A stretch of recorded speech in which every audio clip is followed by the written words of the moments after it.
3,500 years ago in Egypt, a noble pharaoh was the victim of a violent attack. But the attack was not physical. This royal had been dead for 20 years. The attack was historical, an act of damnatio memoriae, the damnation of memory. Somebody smashed the pharaoh's statues, took a chisel, and attempted to erase the pharaoh's name and image from history. Who was this pharaoh, and what was behind the attack? Here's the key. The pharaoh Hatshepsut was a woman. In the normal course of things, she should never have been pharaoh. Although it was legal for a woman to be a monarch, it disturbed some essential Egyptian beliefs. Firstly, the pharaoh was known as the living embodiment of the male god Horus.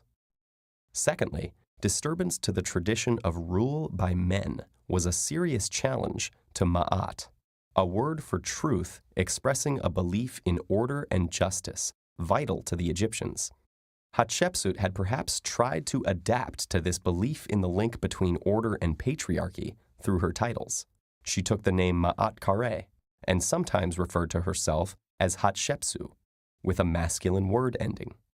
But apparently, these efforts didn't convince everyone, and perhaps someone erased Hatshepsut's image so that the world would forget the disturbance to Ma'at and Egypt could be balanced again. Hatshepsut, moreover, was not the legitimate heir to the throne, but a regent, a kind of stand-in co-monarch. The Egyptian kingship traditionally passed from father to son. It passed from Thutmose I to his son Thutmose II, Hatshepsut's husband. It should have passed from Thutmose II directly to his son Thutmose III, but Thutmose III was a little boy when his father died. Hatshepsut, the dead pharaoh's chief wife and widow, stepped in to help as her stepson's regent, but ended up ruling beside him as a fully fledged pharaoh. Perhaps Thutmose III was angry about this. Perhaps he was the one who erased her images. It's also possible that someone wanted to dishonor Hatshepsut because she was a bad pharaoh. But the evidence suggests she was actually pretty good. She competently fulfilled the traditional roles of the office. She was a great builder. Her mortuary temple, Djeser Djeseru, was an architectural phenomenon at the time and is still admired today. She enhanced the economy of Egypt, conducting a very successful trade mission to the distant land of Punt. She had strong religious connections. She even claimed to be the daughter of the state god Amun. And she had a successful military career, with a Nubian campaign and claims she fought alongside her soldiers in battle.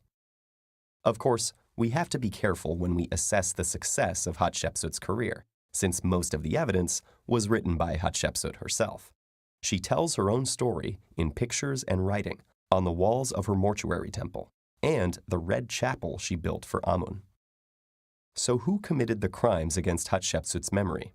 The most popular suspect is her stepson, nephew, and co-ruler, Thutmose III. Did he do it out of anger because she stole his throne? This is unlikely, since the damage wasn't done until 20 years after Hatshepsut died. That's a long time to hang on to anger and then act in a rage.